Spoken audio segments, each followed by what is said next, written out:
The deal is that now people say the electric cars, once you drive them off the lot, and I want to say this was like pre-COVID. If y'all remember back then, maybe 2020 or so. Once you bought a car and drove it off the lot, it depreciated what $30,000 to $40,000 back then. And then when COVID came around, it changed. So to me, it's like we're going back to those pre-COVID days. It's 50%. It's 50% right now. Yeah. So right now, you drive the car off the lot, and it's 50%. I remember Rich pulled up because I had an argument with him that he was saying I don't know if you remember this, Rich, but you were saying that you can get a Tesla Plaid all day for like 45, and he found like 15 at 42, 2022 Tesla Plaids for 42 with like 35,000 miles on them. And that was shocking to me. So and then now we're rubbing up against, if that one that you saw that was spec'd out was 85,000, a brand new Plaid is 89,000 right now. Right. Yeah. And a Plaid has, I mean, you think 680 horsepower is impressive. The Plaid has double that. Yeah, that's double. Crazy. It's not even close. It's not even close. Go ahead. Sorry. Yeah, and the Plaid can perform on the streets. I have yet to beat a Plaid on the streets. I won't even race one on the streets, and I have to have a good prep track to beat one at the drag strip. And it's not even just the racing part, right? That's part of it with Tesla. The biggest thing is the people that are going to buy these chargers are never leaving whatever city they're in. Rich did a whole video on that with the Rivian. You're not going anywhere. If that thing doesn't have access to the Tesla charging network, that car is dead. You're not going back and forth to LA. You ain't taking it across the country. I mean, if you want to sit somewhere and hope that the charging station that you show up actually works, but most of them don't. Yeah. It's not. But it's a disaster. Yeah.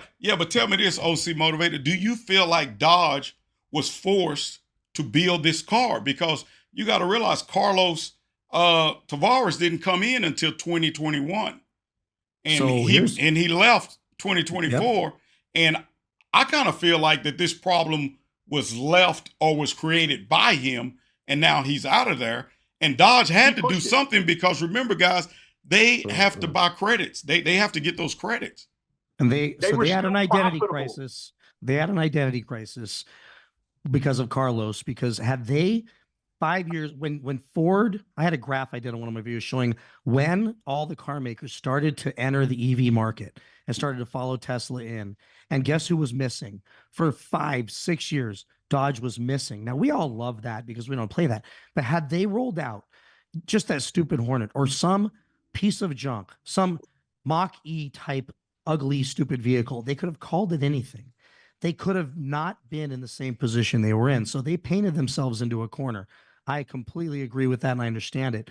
But what they did here and under Carlos's leadership is they went cold turkey, and nothing works when you go cold turkey. It doesn't matter what it is.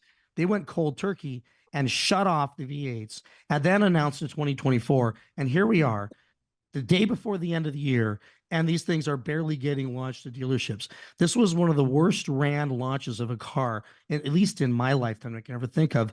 But I will say, and I want to say this because a lot of the comments I even read on some of your guys' videos where I'm willing to say something controversial. I don't believe that these cars needed to necessarily be the fastest things on the road.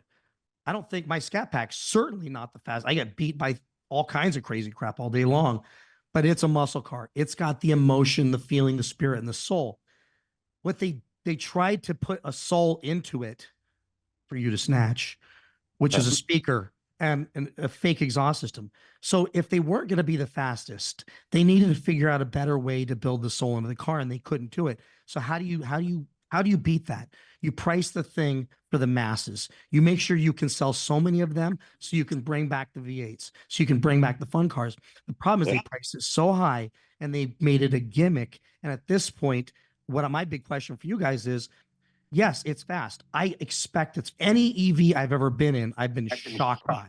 But now compare apples to oranges.